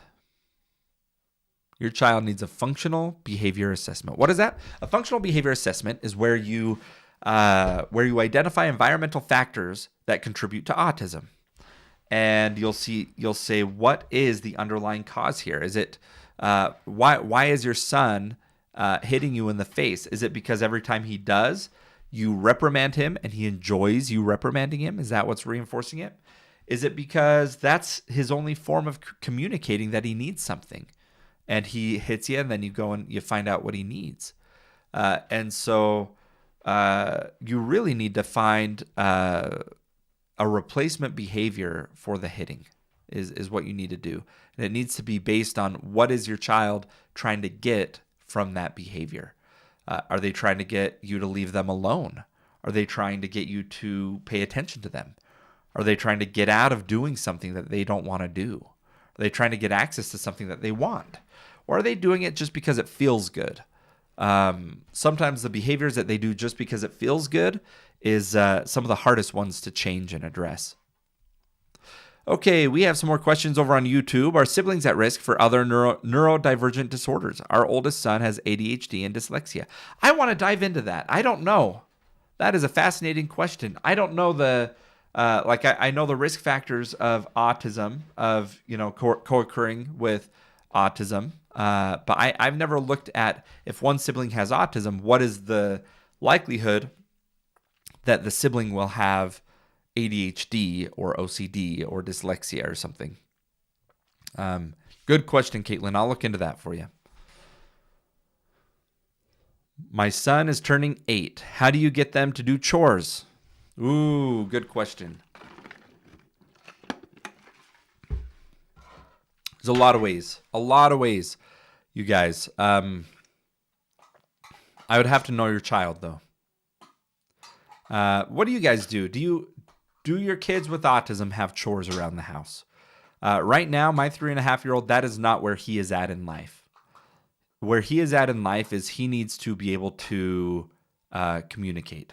He needs to be able to be safe and not run away. Like, of course, there's times I make it fun and he helps me with things. But to say that he needs to do it every day, no. My 7-year-old and my 10-year-old, they have chores every day. I wake up in the morning and they have already woken up before me and have unloaded the dishwasher every single day. So I wake up with a empty dishwasher every single morning. And 3.5-year-olds kids shouldn't have chores, AKS says. Yeah, so make sure it's developmentally appropriate. You know what I mean? Like that's my first recommendation is don't put too much on them. Sometimes it's okay to not have a ton of chores on your kid. If they're focused on learning a lot of other things, it's okay if chores isn't the priority. But let's say your kid is, 8 years old and yes, they have autism, but they communicate well and they are thriving in school. They're doing well. Well, let's do some age appropriate chores. Let's make sure that in the morning they go and do the utensils in the dishwasher. What we do is we have a list of things that our children have to do before they're allowed to have any screens for the day. So in the morning, my children know that before they get any screens, they need to have breakfast. They need to unload the dishwasher. They need to practice piano, and then they need to read. If they do those things, then they've accomplished a lot. They're fine to go and have screens. That plus school, I mean, man, they're productive people, and if they're on screens for a couple hours, that's okay. And they do it perfectly. It's not something that's up for debate. It's just, if you want your screen that day, like that's all you got to do. As soon as it's done, you get full access. That's something that we've found to be really effective. What is autism an acronym for? Okay, autism is not an acronym. ASD is the acronym that stands for Autism Spectrum Disorder.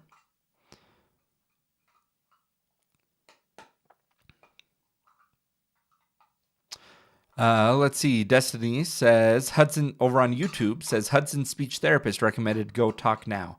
TRICARE won't cover it. $200 is a lot for some of us. Any recommendations? Do you have experience with this app? Okay, there are free versions. Why is insurance not covering it? That's wild. What?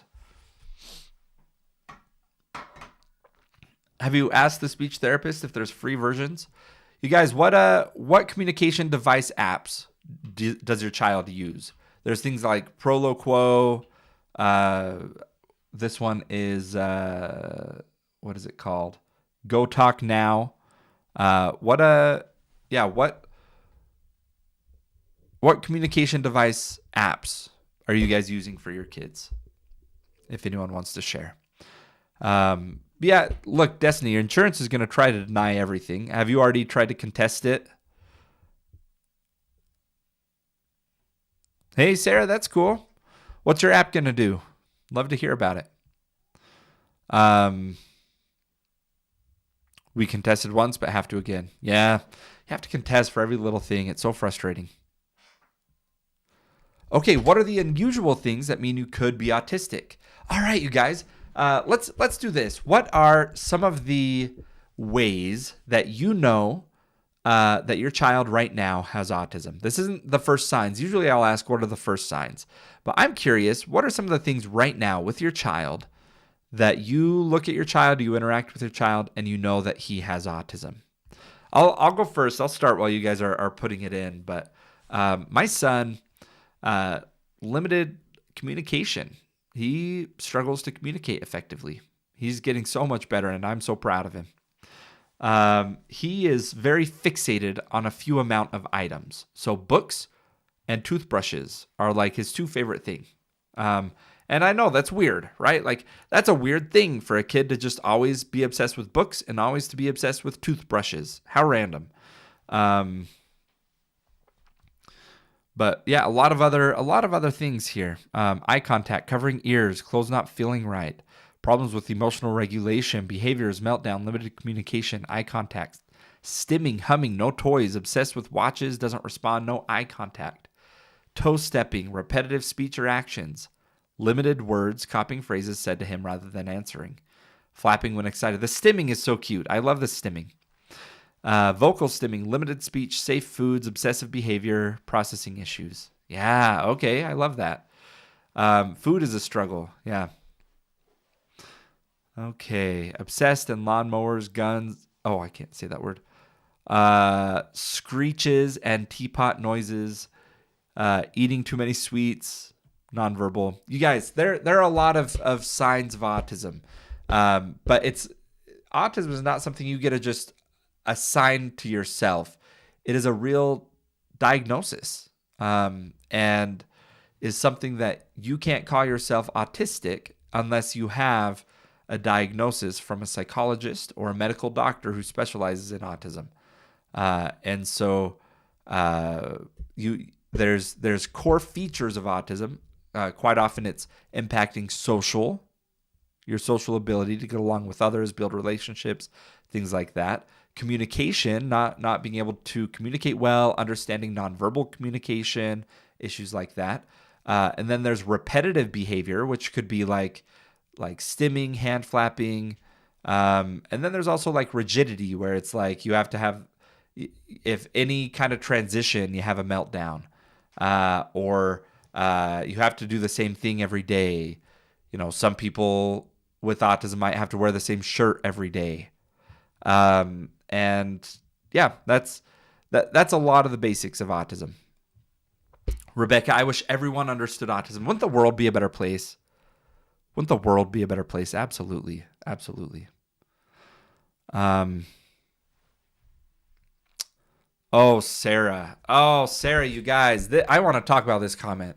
My family tells me he doesn't have it and he's just a boy, or to pray for him.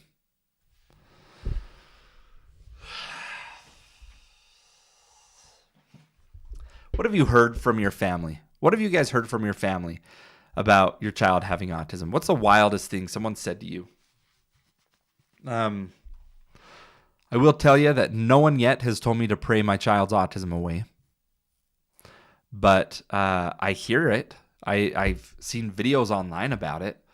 And I posted a response to a video about that. And then people came after me in my comment section saying that they can pray away autism. That she'll grow out of it. Oh my gosh. Yes. He's on his own schedule. Yes. Okay.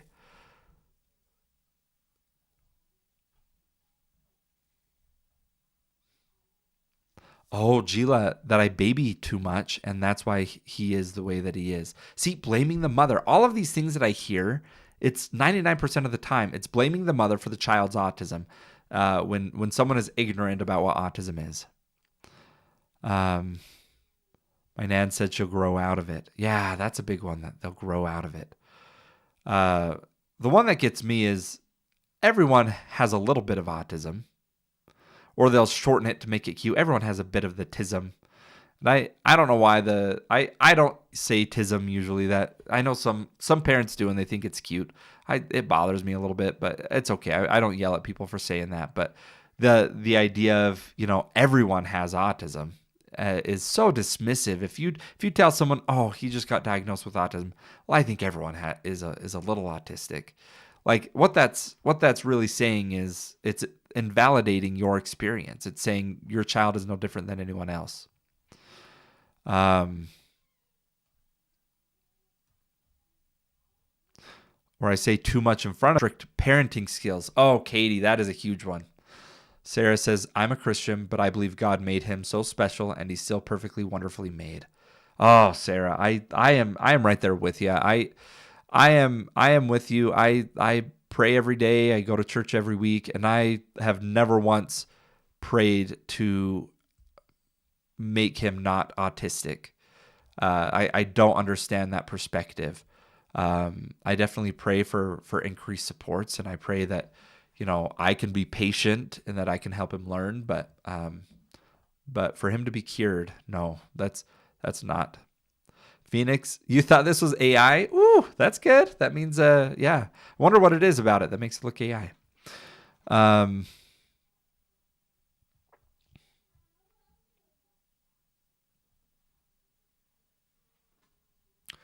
Rebecca, I believe also everyone has a little trait of autism. Did you say that before I said that was one that I didn't like? There we go, Cameron. We all have things that make us special and unique. That is not the same as everyone having autism. Yes, yes. Okay. Autism is a spectrum, but that doesn't mean everybody falls within that spectrum. Okay, that is such a, I don't know. How do we feel about people saying autism is a superpower? How do you feel about that? I'm curious people's thoughts. That's one that I've had mixed feelings about. How do you feel when people say that autism is a superpower? Do you like that? Oh, now I got people in the chat hitting on me. Haunted Brooklyn, we might have to mute you if you can't contain yourself there. That's my wife, everybody. Haunted Brooklyn's my wife. I would never mute her. Yeah, how do you feel about autism is a superpower? I like it, but I don't at the same time. I say it, I think in some cases it is, but some cases it's just hard. I don't like that either, to be honest, because it can dismiss those who experience a lot of struggles. Barry, I get a bit of an icky feeling. Feels a bit invalidating since there's so many struggles. Yeah, that's a hard one. I don't think it's a superpower. Autism is a disability. And people with autism, and sometimes as parents, don't want to hear that, but autism is a disability. But with that disability, there come struggles, but there's also a beautiful side of it. And I think the autistic brain is beautiful. And the autistic brain can do things in a remarkable way that sometimes neurotypical brains can't do. So both things can be true. I think when people say it's a superpower, and it almost sounds like they're dismissing the disability aspect of it, when like we need real supports for people with autism. But it's also fair to say that, you know, I love the way my son's brain works. I love how he thinks in patterns. I love how he recognizes the little things I would never think to recognize. Anyway, that's how I feel about it. They're trying to make superpowers bad. That's funny, Philip. Strengths and difficulties, not a superpower. Zoe, that's good. Yes, I agree. Oh, Daniela, if you have a level 1 kid, have you guys heard this? They say, oh, it's just level 1, so it's not that bad. Yeah, the dismissing your amount of needs and supports simply because of a level that is not a reliable measure, yeah, that can be frustrating. Okay, I'm hearing a lot about epilepsy and autism. I need to do some research. I know that there's correlation between epilepsy and autism, but I don't know the statistics, the comorbidity rates. I'm going to research that as well. Man, I need to be making a list of all the things I need to research for sure. And pica and autism, yes, there is a correlation between pica and autism. Andrea over on YouTube says, my family said she doesn't look autistic and that we are exaggerating. Yeah, that was back in that conversation we were having. Guys, look, we need to respond to love to people who say things like that, but also I think it's okay to educate a little bit. One thing I got asked one time is I told them, yeah, my son was just diagnosed with autism. And then he I could tell that like his brain was firing, and it was a grown man too. And he's like, okay, how much screen time does he get? And he asked this as though like I would think this was a totally unrelated question, right? He goes, oh, how much screen time does he get? And I'm like, okay, screen time does not cause autism. And yes, he watches TV, he watches screen time. And I don't think they were trying to blame me. I think they were trying to look at their own kids and try to justify why they're not going to have this struggle.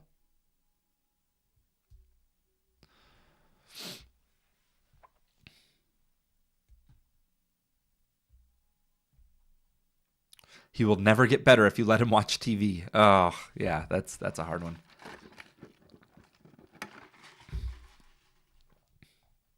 Guys, I like we don't restrict screen time over here, but I don't know. I don't know how much screen time my son gets. I mean, he goes to school and ABA in the day, and at home, even if a TV is on, he's out playing, he's doing things, he goes plays with his brothers. Like, the little bit of screen time is fine, and what we do have on is like singing, and he sings along to it, and he's learning. Like, I don't know. Oh, Caitlin said, have you talked about cubby beds or other safe beds? I don't have a firm opinion on cubby beds, and I haven't. That's another thing, Caitlin. I think you just need to send me all your questions because it seems like I don't know all the ones you're asking me. Cubby beds do seem cool. That's the one that zips up, right? That is like a tent.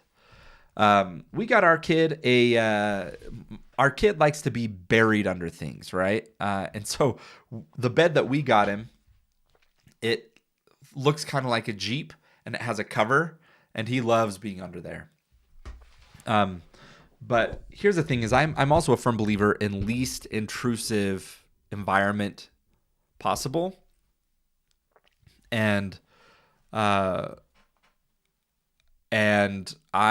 my children, I have been successful so far in using light training at night to teach him to stay in bed, that it hasn't been a problem. But we may need to. So what I did is I have a light. I used a hatch light. It's linked in my bio. But you can just look up a sleep training light. And it turns red at 8 o'clock at night and plays white noise. And then at 7:30 a.m., it turns green. And we have taught him that red means bed. And so he doesn't, make noise at night. If he wakes up, sometimes he'll wake up, he'll go turn the light on, and then he'll run back in bed and fall back asleep. But that's about it. And so I haven't found a need to do the cubby bed, but I could absolutely see there being a need and benefit for it. Caitlin says, yes, my son is an eloper, so we are looking at options. Yeah, you got to keep your kids safe. And, there's a lot of ways to modify the environment to keep them safe, but also putting in the tools so that you don't have to keep those modified environments forever. So see it as temporary, see it as, least intrusive to keep him safe, but eventually you can dial that back. I think part of it too is I'm not too worried. My son still can't open doors. And as soon as he does, I'm just going to put a child doorknob on there. So he can't open his door. And so he has to stay in there. But after we potty train, I am going to put like a doorbell in his room so he can tell us when he needs to get out. So Intigu says, we are on another no sleep stretch. Oh my gosh. Oh, that's the worst. Okay. I don't know if I dare ask this question. Do I dare ask this? I do. How many hours of sleep? I want everyone to put in the chat. How many hours of sleep did you get last night? How many hours of sleep did you get last night? Oh my gosh. BB says 5. Savage says 2. Lexi says 4. Audie says 2. Jilla says 3. Guys, we need to sleep. I got 7. I did pretty good last night. I got 7 hours of sleep. So 6. Yeah, that's not bad. It's not bad.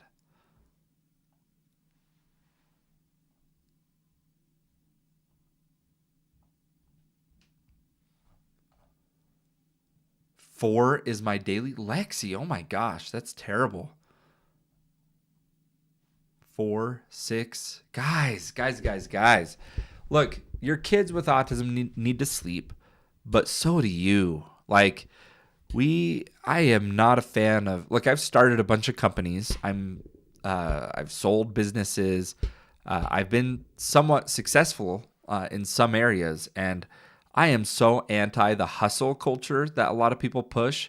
But man, us autism parents, this is a different kind of sleep. This isn't us just waking up at 5 because we want to. It's like our kids wake up, they can't go back to sleep, and they can't be safe unless we're up with them.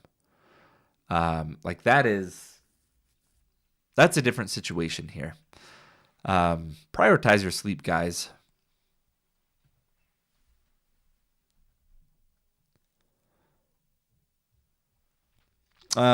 Yeah, if you're having sleep problems, if your child is, talk to your pediatrician.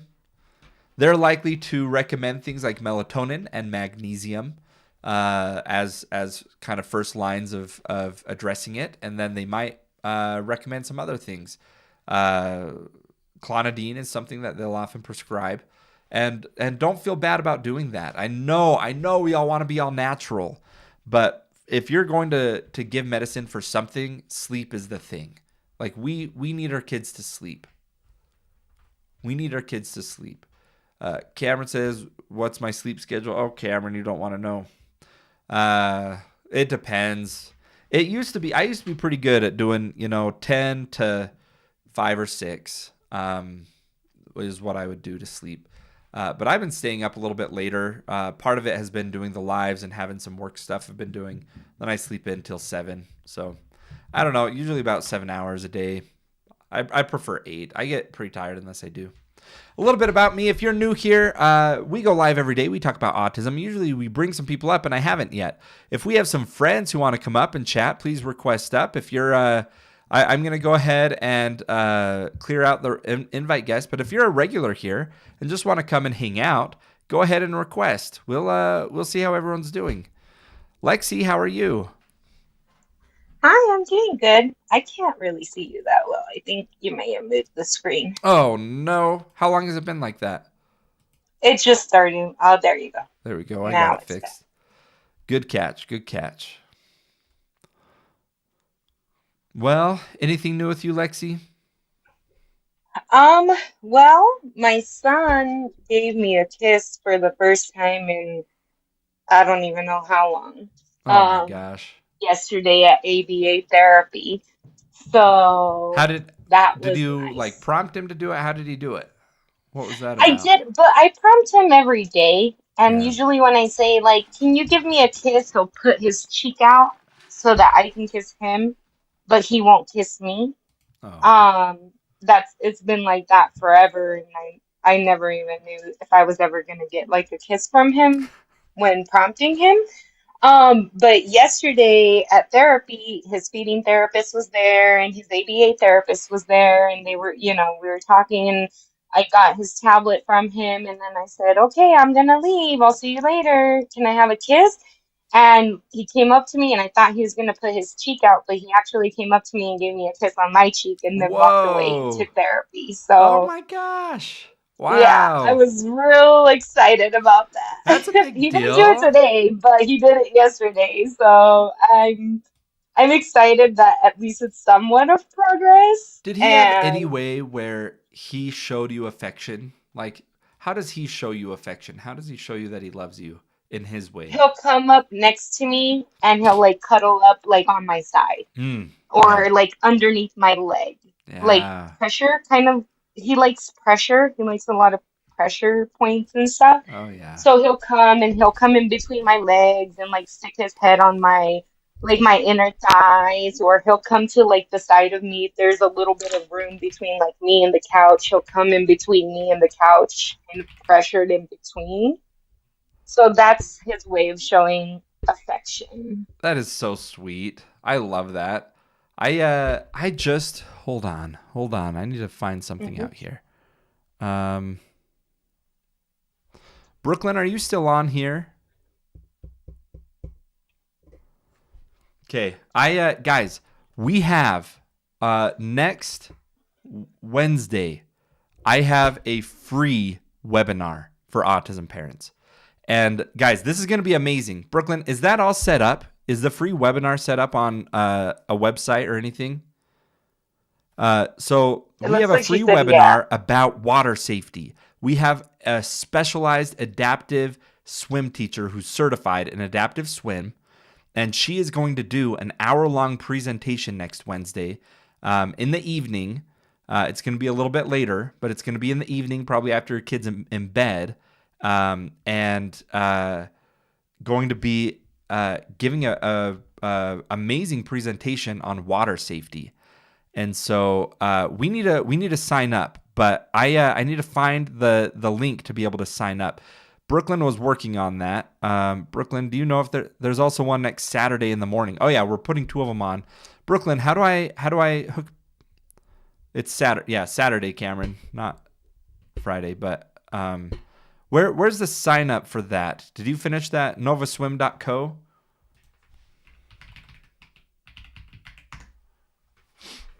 I'll link it in my bio. It's not there yet. You guys get like first dibs here. Where's the, let's see, you go there and then you go to resources maybe. Let's see. Oh, yeah. Okay. Go to, and you don't have to live in Utah for this. Yeah, go to novaswim.co/resources. Here, I will, I'll pin it in my bio though, so that you guys can find it easier. But guys, sign up for this. Like, this is a game changer. She is incredible. She, if you want to know how to take care of your child with water, if you don't know, okay, water is. Oh yeah, let me pin this. Oh, I can't pin. I don't know why. We can't pin it because we're on the live. Can another mod please pin his message? Yeah. But I'll throw that in my link tree. But yes, you do need an RSVP. Emily is going to be training. She is certified through Angelfish. Is that what it's called? Angelfish. She's taught adaptive swim to people with autism and disabilities for years. She is an employee of Nova, but this is open to everybody. And so we want to get the word out there. Since it's a webinar, we could have 1,000 people on there. It doesn't matter. There's no limit. It's free. Spread the word about this. Angelfish. And Can yeah. you drop me down for a second so I can pin it and then I can come back up? Yes, let me drop you. Okay. Yeah, it's super easy. It's super easy to sign up. Super easy. And yeah, you'll get a link, and yeah, it's gonna be a good time. So, yeah, very educational. Very educational. So kids with autism are up to 160 times more likely to drown than their neurotypical peer. And that terrifies me. That I am so scared. Anytime I'm around a body of water, I am just terrified to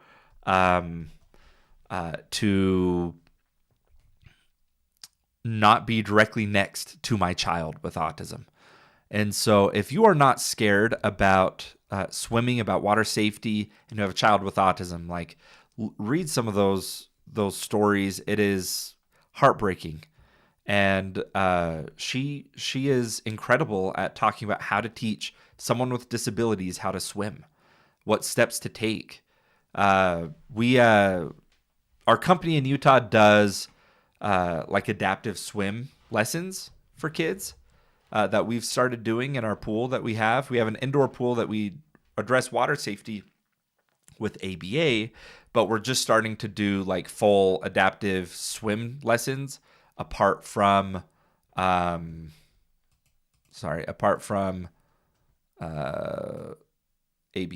So, but to go to the class though, you don't have to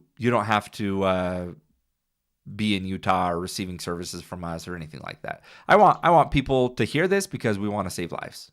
So we'll put some more content out there. Keep an eye on things. I might do a post about it or something. I might share it to my story. Help get the word out. Let's get this to some people because it can save some lives. So, yeah. All right, you guys. I'm a part of a mom support group here in Arizona. And as most people know, maybe not everybody, but April is Autism Awareness Month. If you're in the Arizona location on the 4th, which is the first Saturday of the month, we're going to be having an event here in Arizona. It's posted all over my what do you call it? My TikTok. So I have flyers and all kinds of information about it. If you want to hop on over to my page, you can take a look if you're in the Arizona area. It's a free event for all families. It's to raise awareness of what autism is, how it looks like. We have all kinds of free stuff that we give to the children, like sensory toys. Everything is based off donations. So if you can't make it and you would like to donate, there's also a donations option on there. But we just raise awareness of what autism is, and we have everybody from all different levels coming out. We have resources for families in Arizona. And this year, I'm really proud of this because I did it myself. But this year we partnered with a company called Special Eats. I don't know if they have these in other places, but in Arizona, I got in contact with the owner, and he actually only hires people who are on the autism spectrum or have Down syndrome and provides them a job so that they can make money and so that they can be independent, which really gives me like hope for our younger kids to in the future be able to have more resources and be able to contribute to the community. So it's a really amazing company. They only serve like chicken nuggets, macaroni and cheese, like typical foods that you would see for a lot of people who are on the spectrum who have restrictive eating. And they also do it because it's the lowest training that they have to give them. You know, it's pretty easy, it's pretty simple. So they go through training, they do everything to get them out on like the workforce. And he said that some people have started there and then have gone out to work in the actual workforce, you know, somebody who may be a little bit more high functioning or who can actually hold down like a regular like 9 to 5 job and the stresses of that. So it's amazing. Definitely, if you're in Arizona and you want to check it out, everything is in my on my page. And I'm in Tucson. The event is in Tucson, but if you're like in Phoenix or something, it's only a 2 hour drive. So if you can make it, we would love to have you all. Okay. Thank you, Lexi, for sharing that. While you were doing that, I added the water safety webinar to my link tree. So you guys, if you want to easily sign up and you don't have to just go to a random website, just go to my link tree in my bio and click the free autism water safety webinar. There's 2 dates to pick from, and you can pick whichever one works better for your schedule. It'll email you the link, the invite, to be able to join the webinar. Just put it in your calendar so you don't forget. And yeah, looking forward for everybody to be on there and get the word out about that. You guys, it has been amazing. If you don't follow me yet, make sure that you hit follow right there so that we can see you next time. I do go live every day for a couple hours. Our time has passed, everybody. So thank you all for being here. I love you all. Thanks for being part of this village, and have a wonderful day, you guys. Bye. See ya.